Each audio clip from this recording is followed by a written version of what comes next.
Welcome to Balanced Life with Debbie Carlin Boyle. Conversations connecting to a healthier you. The show that gives you all the latest and greatest health and wellness information to inspire you to live a life of balance and joy. Debbie Carlin Boyle is a health and nutrition coach, personal trainer, and fitness instructor who helps her clients live in balance with everything that feeds us, in addition to the food on our plate. Please welcome your host, Debbie Carlin Boyle. Hello. Good afternoon. Thank you and welcome. Welcome to my show. Thank you for joining me today. I have a great show for you today.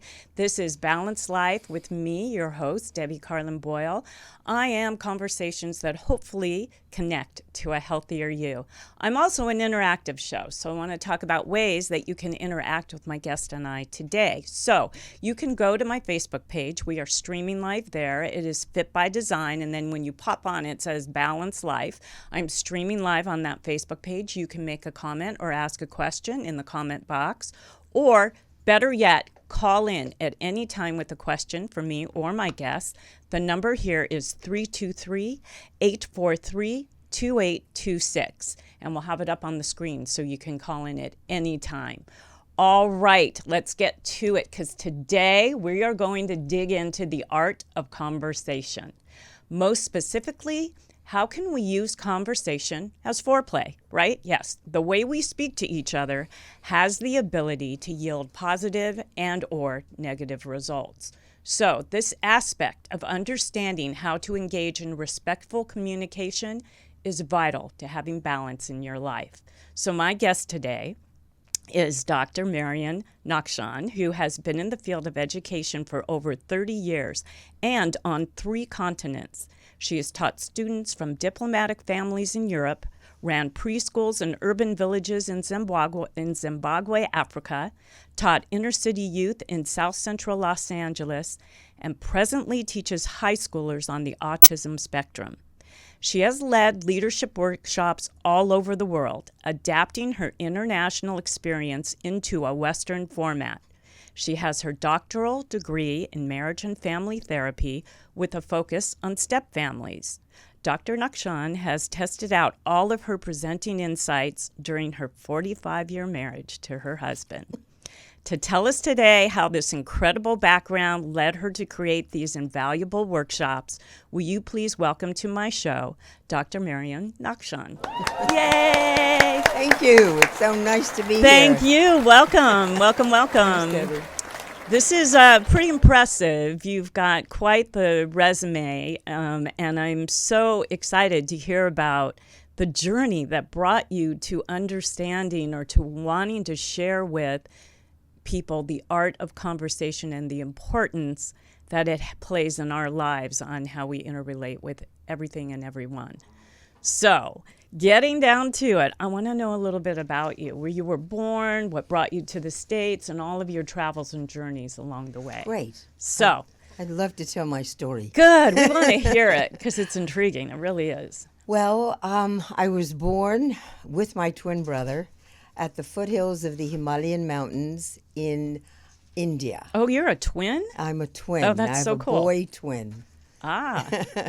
And you were born in, so are your parents Indian? My mother was Viennese and my father was from Berlin.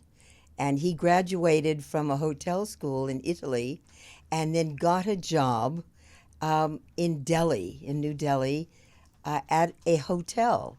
And then he realized after he'd been there for a while that he needed to have a wife. So he had my mother, who he had known for just about 8 or 10 months, and he sent a postcard, and can you meet me in India? I'd like to marry you. So she was all of 19 years old. My goodness. And she took herself to India, and they managed resort hotels there. Oh, how fun, huh? Yeah. And so did you stay there throughout your childhood? My brother, my parents were there for 7 years. They actually married in India as well. And my brother and I came to America when we were 3. Oh, so Yeah. but so without your parents? No, with our parents. Okay. Yeah. So, okay, so I see. So they were 7 years, got married, then had you, Right. and then 3 years later they Exactly. came to America. Got it. Because of a war of independence. They didn't know how that would be for the education of my brother and I, and what the situation, between Pakistan and India would be, so they decided to leave. They loved it. They would never, I don't think they ever would have left If there wasn't the war. if it wasn't the war, exactly. So, so you're younger. Well, you were 3, so you weren't in school yet. But what language did you learn to speak from the moment, or what were you hearing? Well, my parents' first language, of course, was German. So I heard German and Urdu. Oh, Urdu, which is now spoken mainly in Pakistan. okay. And then in modern India, it's Hindi. Hindi. Yeah. Okay. So, where did you come when you came to the United States? We actually came to Los Angeles. Oh, you did? Yeah. Okay. So you've, for all intents purposes, you were settled here at 3. But then you started on your travels. So Yes. take us on that. Well, my father always encouraged my brother and I to travel. Very early on, he gave us a camera and took us on little jaunts around everywhere. And he wanted us to be, as they say, citizens of the world. Yeah. So at 18, I got a job in Canada. That was the first time that I ever left home. And then when I graduated with a credential and a bachelor's degree, I didn't want to stay in America. So I everywhere in the world I applied, and the only one that would take me without any kind of experience was a private school in London. And your first degree was in what? In sociology, Okay. and also a regular ed teaching credential. All right. So this school in London and did you go to London and accept And the I position? did. You did. I did. I was that interested in leaving. And then I also went on to Berlin. So, how long did you work in London? 1.5 years in Okay. London, and then another 1.5 years I stayed in Berlin teaching at a bilingual school. Oh, okay. And I was going to, I think, So you do speak German too? oh yeah, that okay. was yeah. my first language. But I do think that had I not married my husband, that I would have just gone from American school to American school. But then I met him. And you met him in Israel, correct? I met him in West Berlin. Oh, in at West a Berlin. nightclub. Oh, okay. Well, it's a great place to meet people. It's a social time. Yes, it was So- a spy meeting place where, only message tubes and phones, and nobody had to meet Yeah. face to face. So, how old were you at this point? In your late 20s, I'm gonna guess. 24. Okay, there you Yeah. go. And so, but he was Israeli, so he was there from Israel working, or Yes. No, Okay. he was living in Africa. ah, And he was traveling to Europe, and he just stopped by this very classical nightclub that my father told me about. oh, we have a phone call already. No. Hang on one second. Hello, caller, are you there? Yes, I. Hi, what's your name? Hello, what's your name and where are you calling from? Hi, my name is Savannah. I'm calling from Santa Barbara. Tell me your name again, Selena? Savannah. Savannah. Hi, Savannah. Welcome to the show. I wonder, do you have a question or a comment for myself or my guest Miriam today? Yes, I wanted to know how was your interest sparked, Marion, in relationships by living within a step family? Ah, Interesting what an interesting question. Yeah, because we were going to get to that because you wrote a book about that. Yes, right? I did. Yeah. I wrote Okay. a book called Laughing While Stepping. And I'm so glad you asked that question, because it had everything to do with my interest in relationships. I think the step family is such an interesting form of family life. And so many myths and so many faulty cognitions are around it. And I was fascinated. I mean, I knew that when I came into the family, I didn't want to be another parent. I just figured that nobody needs 3 parents. So I decided to be an adult friend. And then I saw those dynamics, how it was in playing out, and it really worked. It worked to your benefit, to their benefit, to everybody's. You absolutely. weren't the adversary anymore. Right. So getting back, and Savannah, stay on the phone. So getting back, you met your husband, but he was divorced at this point? And, Yes. Okay, so he already had how many kids? 2 children. Yes. Okay, there we go. So Yes, that and puts I've it in always perspective. been very attracted to the worn and the older, more experienced. So at that point, So I like the idea that he was. already had a Yes. family and was single again and ready. yes. Yeah, that was attractive. I felt to you. very safe with that. Very cool. Yes, and I felt, and he in turn was a wonderful advocate for me as a stepmother. That our relationship and his encouragement of me in that role, I think, said so much and made it so much more of a smooth transition. It's vital to have the support of your spouse. Otherwise, I was talking to a friend the other day, and his second marriage fell apart because his second wife could not incorporate his son into her kids, and he said, my son wins. I just couldn't. I watched my son suffer, and I had to make him the person that I really paid focus to, and not. It was like he was put in the middle, and the marriage ended because they didn't have this kind of way of handling the stepping That's situation right. that Very you're true. talking about. Savannah, I have a question. Are you in a step situation yourself? Yes. Well, yeah. So is there a way that your book, I know you wrote it, but I don't, you said something about it's not published. No, it's not published, but I did write it, and it's called Laughing While Stepping. And it is a how-to memoir of a stepmom. So how can people why don't you give out your email address, and then you can communicate Oh, I directly. will. Yeah. So if you can give it to Savannah right now. Oh, right now? Yeah. Okay. Dr. Dr. Marion, Marion, India, at hotmail.com. Perfect. So that sounds like getting this book is going to answer lots of questions for you. Yeah. Yes, it will. Thank you, Savannah. Thank you so much. Keep watching you, and call back in or make any comments. You can go to my Facebook page for that. Thank you so much for the call. Thank you. Thank you so much. Bye-bye. Bye now. Good question. Good one. So you met a man who had already been married, and you automatically became a step parent once you got married. I automatically, in everybody's mind except mine, I honestly thought in my naivete at the age of 26 that I couldn't be a stepmother because their mother was still alive. And then I went to this tea party in this English colonial town in which we were living, and they said to me, Marion, how do you like being a stepmom? I said, I'm not a stepmom.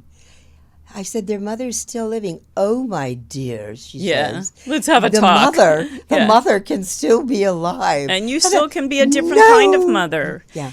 These days, I mean, that was back then, but absolutely. these days, we've come so far above stigmas and taboos and labels. Absolutely. Everything and anything is welcome. But the dynamic still stays the same. There is a lot of distension in stepping. I know that because so many of my friends are divorced, and I see what happens. And you've found a way to curve that that narrative and turn it into something positive instead of negative. So that's what let's Right. go back to all of your travels and how you actually, got to writing the book and knew how important it was, and got to the place where you understood the way we hold conversations with people really denotes the outcome of what kind of relationship you're going to have with that person, and whether or not you're going to get what you're asking for, And that's why I am a big proponent on conversation being foreplay. Okay, so Because that's describe what that exactly- means. Before I decide that I want to play with you, I'm going to check you out. And So how do we check out? But body language and conversation. So are we talking? We're not talking about in a respect to a partner, like a sexual partner. We're talking about foreplay with anybody to have a good Yes. relationship with Yes, them. absolutely. So let's talk about that a little bit. So you discovered that from all of your travels, that the way you communicate with another person, the way we look at them in their eyes, the way we see their gestures back and towards us, whether they're closed off or open up, you noticed that where? Was that in Africa when you noticed the way it was working for people in other parts of the world to have positive conversation? Well, I like that question. I like that question because I value the fact that I realized amongst my travels all the universalities, all the commonalities, as you were saying, of people around the world. And that's why when they asked me to do something related to workshops, relationship workshops in India, I immediately knew that I could draw upon those commonalities. Mm-hmm. And I could actually, without being arrogant, I thought I could pull it off. Yeah. Because We have another phone call. Oh. Hang on one second. Hello, caller. What's your name and where are you calling from? Yeah, my name is David, and I'm calling from Los Angeles, California. Hi, David. Welcome to the show. Do you have a comment or a question for my guest or myself today? Listening to kind of the podcast, and I was just interested on more about the workshop, about what I was going to be able to take away from it if I joined in a couple weeks, what I could expect to take away from it. Okay, good question. So let's jump to that, and we'll go back. But let's jump to the workshop, because we are talking a little bit about your workshops and what you discovered Sure. in India and how you organize them. What can David expect? How do you organize the workshop? And what's the format, I guess?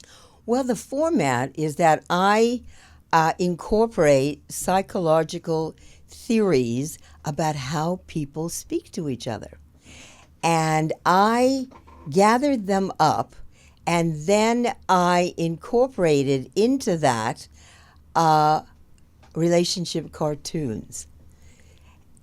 On the very concepts that I was talking about, I insert cartoons exempling that concept. Right. And we're putting them up on the screen, but some people are only listening and not seeing. So these cartoons, I know you have one cartoon where a man is putting up the caution cones around his wife's chair in the living room. It's kind of like, okay, now I know to. So how do the cartoons relate to the bullet points in the workshop that are going to help people get over the cones, and Right. break the barriers, if you will. Exactly. So, Well, one theory that I subscribe to, the moment I met it, is called transactional analysis. And it is very simple. And what it is, we have a parent, adult, and child in each one of us. Mm-hmm. Every one of us. we take that piece of us from the moment we're And born. even the very young have that parent, adult, and child. And part of the adult is the mature, part of the child is the adapted, the people pleaser and the free child. And then there is the critical parent, and then there's the nurturing parent. So how, from where we speak, what part of us we speak to, so goes the quality of the conversation. So goes the attraction. Do you help people learn how to tap in what part of them is coming out in that conversation? Yes. And then how do they use it to their advantage, or how do they stop themselves from using it negatively? Like if your parent that's coming out, was it because in your childhood there was a lot of yelling and screaming, let's say, in your house, and now you're in a conversation that you're all of a sudden escalating your voice, you're escalating your mood. How does someone recognize to pull it back? Practice. Yes. And clarity. Okay. Clarity that you think you need to pull it back. Clarity because it's not working. Mm-hmm. This is my parent coming out in yes. me, and it's that saying, a picture is worth. Well, these cartoons are worth. Yeah, 1,000 words. And then I have the people read the cartoon, so their intonation and their perspective and their attitude also interact with other people's feeling about it. It just jolts a lot of stuff in us and a lot of humor. And humor is huge, and that's one thing that you help people do in their workshops, is incorporate humor into their conversation. Yes. So David, is this answering some of your questions? Do you have something more specific about the workshop that you want to know about? No, I was interested about the content, because I live in the area, in Los Angeles, and I'm new into a relationship, and communication is a big thing that I'm always interested to improve upon. So I stumbled upon this podcast, and Yay. you kind of hit it on the head of what I'm looking to get out of it. So thank you so much. I appreciate it. So we're going to tell you where the workshop is, because originally I think we had the dates confused. So right. It is, let's make that announcement Okay. here again, where it is and Should what I? it, yeah, right now. Yes. Yeah. The West Hollywood Library, and it's on the second floor. But it's November 2nd. November 2nd. Saturday, November 2nd. November 2nd from 2 to 4:30, and food and cold drinks will be served. And give your email again so David can RSVP. Excellent. Dr. D.R. Marion in India at hotmail.com. So there you have it. And I thank you so much Thank you, for your David. question. Yes, thank you for calling in. Thank you so much, and hopefully I'll see you soon. Yes, Bye-bye. enjoy the workshop. Thank you so much. Bye.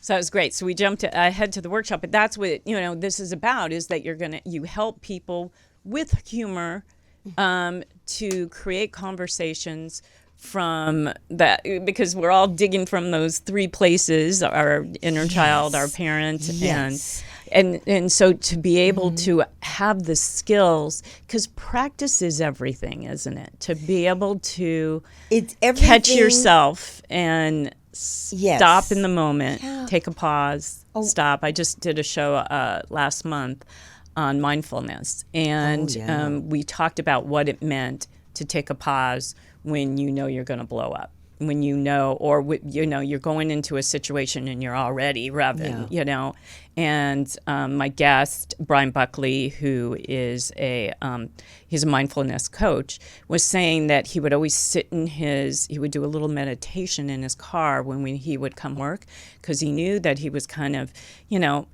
getting agitated from the work day. He was tired, but he had young kids and a wife, and dinner was going to be put on the table, and he didn't want to bring everything that happened at work home with him. So he stopped and took a pause and basically got mindful, but he said he had to practice it. It was practicing, which meditation is, meditation to slow the mind and to get to the good stuff. You really do have to practice. Yeah. And he said it's worked for him not only within his family, but he runs a company, and it changed the whole dynamic. The whole thing. Yeah. And this is what you're talking about. You're talking mindfulness, awareness, that makes you pause and say, wait a minute, what's my goal in saying to this person what I'm about to say, the tone and the words that I'm using? What is my goal? Right. Just what is my goal? 4 words. Say it before you think it, before you say it. You could even say it out loud. Or it becomes more tangible, right? Yes. Yeah, what is my goal before you say it? Right. I know. Am I coming from my child, my free child? Am I coming from my critical parent when I say that? Yeah. What part of me? Because you have to stop and think. I actually have a very impulsive child, and my oldest, and she's very reactionary. Is that part of you? It could be. Mm-hmm. Could be, but she's very impulsive. I mean, she already kind of has a preconceived notion of how that situation is going to play out. So her behavior before the situation already starts. Like, if she's going to go into traffic, she's already cursing out traffic. If she's going to a wedding, she's already cursing out her makeup and her hair, before even her makeup and her hair is done, because of there is a little bit of anxiety involved. Mm-hmm. But then once she's in the situation, just the reverse happens. She turns into the most loving, dreamful person, but she's so impulsive, and I always tell her to stop. And she's a master yoga teacher, right? So she understands about breathing and stopping and really using your body, your mind to connect to your body. So sometimes she just doesn't, maybe it's just with me, but she doesn't take those pauses. And I realize she needs to work on that. That's something that you have to practice. If I could, hearing exactly what you're saying, and if I could just change one of your words to another word. Okay, go ahead. Instead of saying she needs to put more work into it, say she needs to put more energy into it. Energy. Because energy, just the word, has this certain expansion to it, whereas work, it's all crowded letters. Right, which is already such a put off. Yeah, it's a negative. negative. To do that? Yeah. Ooh. But energy, I think I might be able to muster some up, because it's not as pressuring, it's not as demanding, it's more doable. Right. Okay. Yeah. Right. So that's a great way to, I would say, to describe a way to energize yourself, create a better version of you, rather than work on. Because when you say work on, you're right. Yeah. So there you go. Right away, you just gave us an example of how one word in a conversation can change the outcome of the conversation. I think so. Yeah, absolutely. I think so. Absolutely. So you did these workshops in India, based on all of your skills of seeing how different cultures communicate with each other. And they were successful, I take it. Yeah, they were successful.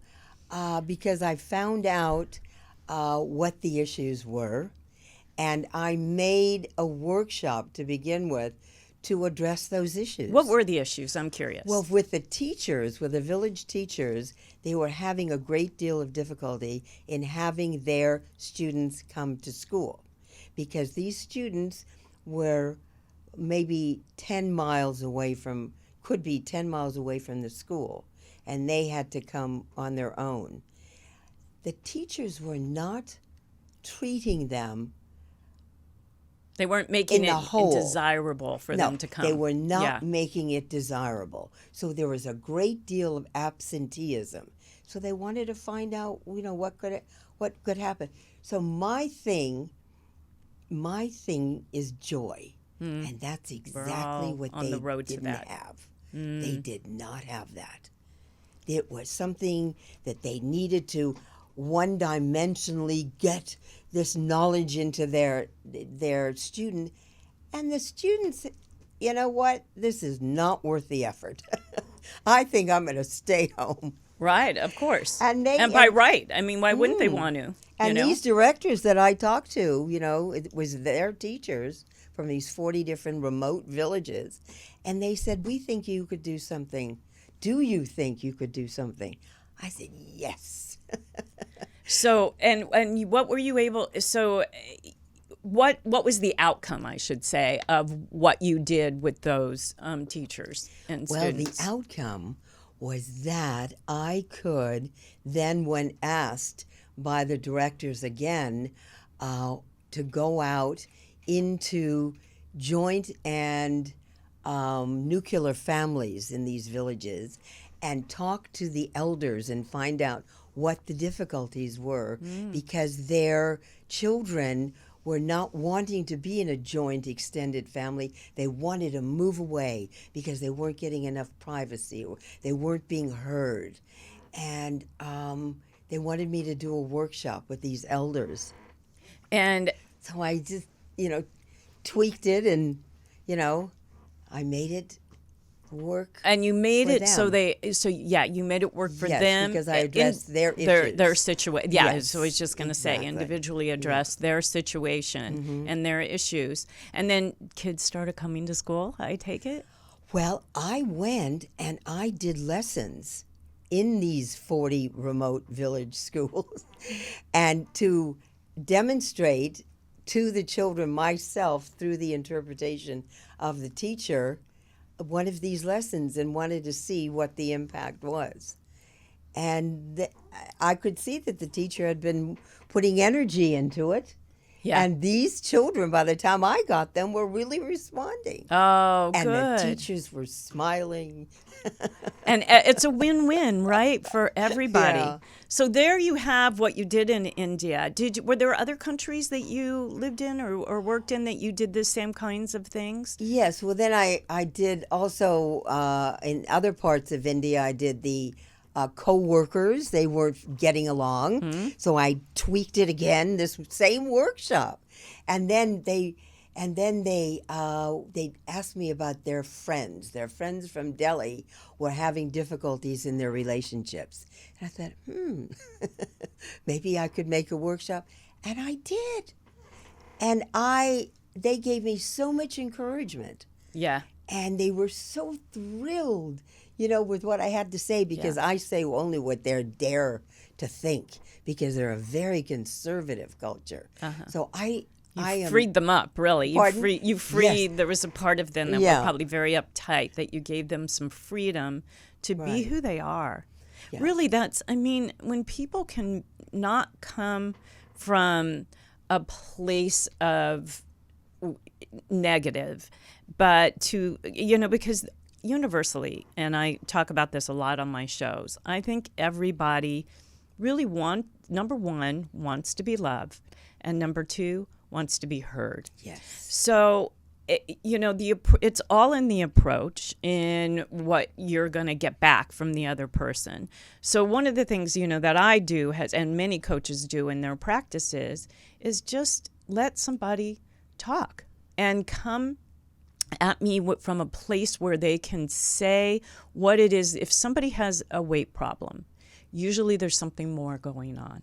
Sure. And they just want somebody to individualize them, to work with them on what's their block, what's keeping them from being the best version physically, mentally, socially from themselves, and being their best self. And they have all the answers within them, but I let them discover that for themselves. And I realize, people need help with that because of what you said, because we're born with all of this. We have like a backpack of weight on our back that we're carrying around with us that gives us that impulsive reaction from our inner child to our parent to this, to what, and if people could just, I've said this over and over again, I think we would have a lot less people in prison because we'd have a lot less crime, because those people that are committing crimes, you can bet, never got heard and never got validated and didn't feel loved. Absolutely. Absolutely. I mean, people in the hierarchy of needs, there's food, there's shelter, and the third one is the need to feel a sense of belonging. Mm-hmm. Belonging. Mm-hmm. That's up from such basic needs. It's right up there. And how do you And feel when that isn't happening, they don't function well. No, because how do you feel a sense of belonging if you're not being heard? And How do you feel loved if exactly. you're not being heard? How do you feel validated if you're not doing the things that people can actually see that make you feel good and then validate you for them? Because you don't feel like you're worthy. And the way you don't feel it comes from the very beginnings, the way people talk to you. Conversation. That's right. The way you're whether they're talking at you, to you, with you, the energy that they give you from their conversation will shape ultimately how you feel about yourself. You know? And I think that the idea that when we talk about it more specifically, instead of "I cannot bear this," saying I have to get in touch with myself. What does that mean? That is so vague that it's intimidating. Mm-hmm. I have to get in touch. Oh my God, I'm in touch with myself. Now, you have to be aware of what part of you is talking with somebody else and what your goal is that you want to have from this conversation. It needs to be more disciplined. It needs to be more deliberate. Doing it naturally isn't working so well. So can you give us, just for me and the listeners, could you give us an example of, let's say you were talking to a teacher of your child, and you know that this teacher, or you feel, and the child has come home, your child has come home and told you that the teacher, doesn't like me. They never call on me, or they call on me all the time. They try to humiliate me, whatever. How would you, just to give an example, how would you communicate to both parties the best way for them to communicate with each other to change the dynamic of that relationship? And then I'm going to ask you I'm going to ask you the same thing within like a partnership, within a loving partnership. I think what is ultimately important to know from the other person's point of view is, are they being heard? Are you going to have this conversation with the person that you're trying to get to understand, or are you trying to approach it in a way of placing any kind of blame? Mm-hmm. You see, you're not going to get very far. No, with the well, blame, because that definitely puts somebody. Parent, they instantly get defensive. Oh, and then that's bodily. They shut down. Yes. So that's, I think. So very important. what's the opposite of that? What do you do? How do you help them be positive with each other in those conversations so they are being heard? I think that practicing it out is going to be motivating, and finding out that it actually works. Yeah. That when you come from your free child, you're fun. So just come from fun, from joy, from the mature adult. You have to have the mature adult in there. You can't just come from fun. You can't just be you can't be loose, free child, free. Okay. That is kind of an undeveloped character, that completely free child. So there's that balance. Yeah, I was just going to say, so there's a balance in there. And so that comes with just, again, stop, pause, think, be mindful before you say it. Be mindful. Yeah. That's exactly so don't it. Don't treat everybody the same. Not everybody is deserving of the same kind of treatment, because and really come from the place they're coming from. You know, Well, I particularly think it's a whole lot more interesting. well, yeah, for you know, sure. because we're having an actual dialogue, and I'm Yeah. actually curious and interested in them, and it's so welcoming. And again, that's all people want to be is know that somebody cares. They're interested, that they're curious, that they're asking the questions that say, oh, maybe they do. Maybe I'm not just a number. Maybe they do really care about me and my future and my well-being. Yes. You know? And so I'm wondering if you incorporate that, because now, today, you work with, I want to go back for 1 second because I think we have enough time for this, but you have kids with your husband too, right? Yes. So how many kids do you have all together? 4. You have 4 kids, 2 Yes. step, Yeah. 2 of your own biologically. Yes. And your kids are all grown now, or Oh yeah, they're Okay. very grown. are they scattered throughout, or are Well, they I was hoping that they'd be in all 4 parts of the world so I could continue. just keep going visiting them? Yeah. And they were for a while, you know. They were 2 of them were in Asia, and 1 of them was in Spain. Oh, And- so that really got you moving, I'm And then- sure. Yeah, I like that. And then they all came to California. So they're all here. Are they here in Southern California? Yeah. Okay. So And you get northern. to visit And northern. and northern. Yeah. Okay. But so it's nice. It's so lovely, you know. to have them around. Yeah. Um, And does that put you? Are you a grandparent? I am. Lucky you. We are. Yeah. Nice. Nice. 3. Oh, great. Yeah. And I know my sister's here with us today because she works with you, and she is a grandparent of 3 as well, right? Yeah. And I'm a grandparent of this many. Oh, Hi, kids. as of Hi, my yet. children. Yeah. So I'm waiting Yeah. anxiously for that one. So you are now working with autistic kids.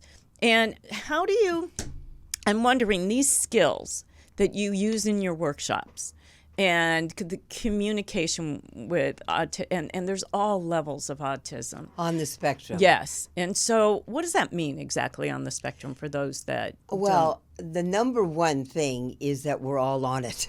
don't? Okay. All right. Well, that's good to know. I know. So when there's- I realized that, I thought, no wonder I like these people. I'm one of them. I'm one of them. So is the spectrum from 0 to what? Oh yeah. Yeah. Oh Okay. yeah. Okay. If I see every one of those behaviors, I can see it in myself. I can see it in others. It's just the degree. Okay. And so but you work in a school that's specific to kids with autism. Non-public. Those were the children that the unified school districts could not handle. Okay. So they couldn't be incorporated No, into they couldn't. the general. They admitted they couldn't. Okay. And so, do you teach one particular subject with them, or are you a school teacher Yeah. and teach all subjects? Yes. Okay. And I teach the high schoolers or post-high schoolers, so I am their last stop. So when they go from me, when they graduate from me, they go to a day program, and they go to being a client or a consumer, no longer a student. So I feel I want to shore them up. Yeah, of course. You're Before I prepping send them off. Yeah, you're prepping Yeah. them. So And that's- everybody, again, because individually, no matter whether they're on a higher end of the autistic spectrum or lower, everybody's individual. So you have to deal with who they are, where they're coming from, what their strengths and weaknesses are. And what I find is a lot of kids, and I don't have the experience that you and Michelle have, but a lot of kids with autism also are savants. Like they have my girlfriend whose daughter has, and I can't tell you right now, I'd have to actually ask her what this form of autism is, but Asperger's. it's not No. Asperger's. It's she works for Disney now, I believe, as an animator, but she is an incredible artist, whereas some could be an incredible pianist or an incredible songwriter or mathematician. Yeah. So do you work with students like that? And I have. I mean, I worked with a boy who could draw the entire 10 freeway with all the entrances and exits. Wow. Okay. So that's part Yeah, of being a savant. Yeah, having and a I had special another skill. one that we actually put his pictures, his drawings in the Santa Monica gallery, that he could draw from nowhere exact eras of time and put them in the proper dress and the motor vehicles just from his head. Yeah. Okay. There you And go. That's the kind of that's thing I'm the kind of talking thing. about. Yeah. And then other skills they can't, like, my girlfriend's daughter is in her late 20s, and she can either live within the program for, that has caretaking, or she has to live at home the rest of her life, So there isn't, there are certain skills that are still at, I would say, at a fourth grade level. And then social skills being one of them. And then there's this other amazing talent that she has. Yeah. So you see It's that. uneven. Yeah. So does it, so I would say that the conversation experience that you give to other people, the art of conversation, you use that within the realm of working with autistic kids I do. every day. I do. And the outcome is positive. And I feel that pictures are so much more attractive than words. So rather than talking to these students by words, I just have a lot of things sequenced. Mm-hmm. So they just look at the picture and then they can follow. And that means that they are able to understand what the picture is telling them to do. That's already a pretty big skill. Yeah. That's a big plus. Rather than the talking, the nagging, I hated that. That is a way of them having dignity to follow. I love that. That's another thing that people wanted, the value. They want to know that they're valued, and losing your dignity is when you start going down the rabbit hole to more difficult places. Well, we're down to the last couple of minutes, believe it or not. I know it goes really fast, so I really want to talk about... You're a good interviewer. I know, it makes it feel like there's no time passed. So let's talk about your workshop again. For those that may just be tuning in, or people who have found a pencil can write down. It will also be up on my Facebook page, so nice. We'll put it there. So they can go to meetup.com is one of the ways that they can reach you, right? Relationship foreplay. They have to, how do you say something? Tag it or no? Yeah, they have to. Well, they have to. That they would go hashtag something, or is it relationship foreplay? Yeah, then they'll be able to find it. Yeah. Just as a title, because a hashtag is more of a social media post. Oh. So, but when you go to meetup.com, that's a website. So they just have to go to the search engine for relationship foreplay. Okay. Yeah. And that's the underlining part of that is called Learning Conversation as an Art. It's Saturday, November 2nd. This coming November 2019. It's in West Hollywood Library. And it's the second floor room, and you are serving food and drinks. And I'm just wondering, is there a fee for the workshop? It's free, guys. Yes! Do you hear that? She's serving food and drinks for free. She's going to give you the skills you need to have positive conversations with people, energized conversations to get stuff done. That's huge. Wonderful. That is really huge. So hopefully we'll put that up. It's going to be up on my Facebook page, which is Fit by Design, Balanced Life by Debbie. So look for that if you need to see the address. Or again, Marion, I want you to give your your email address, and then I'm going to ask you for final words. Wonderful. So, Dr. Marion, DrMarion, in India, ININDIA, @hotmail.com. Another way to RSVP for these workshops. So before we go, I do this to all my guests, some final words of wisdom to leave everybody with today. Where should I begin? Well, there's a wonderful quote that it says, humor is like a rubber-edged sword. You can make a point without drawing blood. Ooh, good one. All right, wait, you guys, let that one sink in. Think about that for a few minutes. I want to thank you so much for taking Thank the time you. out of your school day to come here and do the show with me, which will now live forever on my YouTube channel. So, lovely. and which you'll have a piece of. So thank you Thank so you. much. And I want to thank you, all of you. Thank you, people who called in, and thank you who are watching and listening. I really appreciate you being part of our conversation, and I want you to keep going and finding conversations that connect to a healthier you. And I'll see you in 2 weeks. Bye, everybody. Thank you. Bye-bye. Thank you. you. Bye-bye.